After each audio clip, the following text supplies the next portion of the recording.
Istilah saya tuh gini, carilah kunci sebanyak-banyaknya. Mungkin kamu tidak perlu sekarang, tapi suatu saat nanti kamu akan menemukan pintu dan kamu kuncinya udah punya. Wah, wah, bagus banget. Carilah kunci sebanyak-banyaknya dan kamu mungkin nggak ketemu pintu yang sekarang gitu. That's it. Mungkin sekarang ngerasa nggak penting. Iya. Dulu tuh saya tuh bertahan 499 episode live dialog positif podcast setiap hari di pandemi, Mas. Gak tahu nothing, pokoknya ya doing aja udah. Ternyata lama-lama bisa jadi hasil riset, jadi buku. Gak tahu mau ke situ. Benar. Gak tahu mau gimana gitu. Jadi kita tidak lelah untuk menanam karena suatu saat nanti yang kita tanam tuh pasti berbuah kok pada jatuh temponya gitu.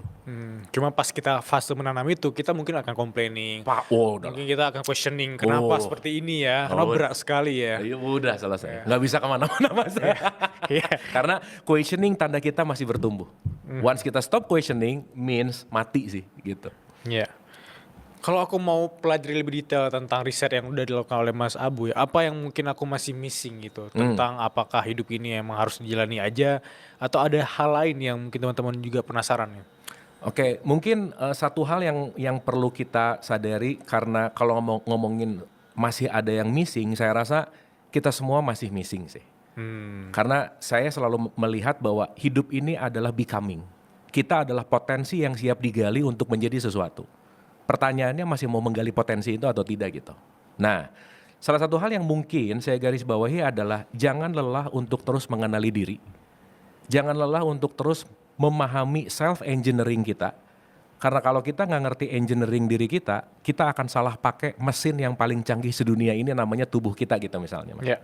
Mesin yang paling keren namanya pikiran, perasaan, emosi gitu. Artinya saat mungkin kita sekarang nggak kenal gimana cara pikiran bekerja misalnya. Saat aku tidak bisa mengetahui emosi aku ada di mana, perasaan aku seperti apa. Saat aku tidak mengerti sistem biological self kita seperti apa gitu. Akhirnya kita akan coba-coba terus gitu tanpa mengenali. Jadi saat kita mulai menyadari bahwa oh iya ya, aku punya tubuh fisik di mana di dalamnya punya mental. At least di dalam mental itu ada pikiran, perasaan, dan emosi. At least aku menyadari bahwa emosi memengaruhi perasaan, perasaan memengaruhi pikiran, pikiran memengaruhi pilihan. Oh berarti emosi harus aku selesaikan. Maka kalau pilihan aku ingin lebih baik, emosi urusannya sama tubuh, membentuk akhlak yang baik sama dengan rajin olahraga misalnya Mas.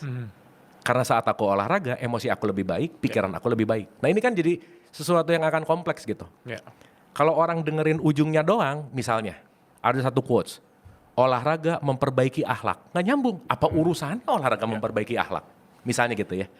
Tapi setelah tahu engineeringnya, oh ternyata badan gerak, emosinya flowing ke perasaan. Nah ini jadi sebuah engineering yang saya rasa dalam hidup ini nggak akan pernah selesai untuk mengenali self-engineering kita sih gitu. Itu sih Mas. Ya, setuju sekali. Karena ketika kita tidak bisa men-self-engineeringkan itu, maka hilanglah balance di hidup kita ya. Betul. Keseimbangan itu hilang ya. Benar. Dan keseimbangan hilang berarti tanda bahwa kita udah mulai jauh sama diri kita sendiri gitu. Betul. Kayak orang bilang semua tentang hilang jati diri. Tapi nggak bisa di-define seperti apa. Sebenarnya ketika nggak balance lagi kan. Betul.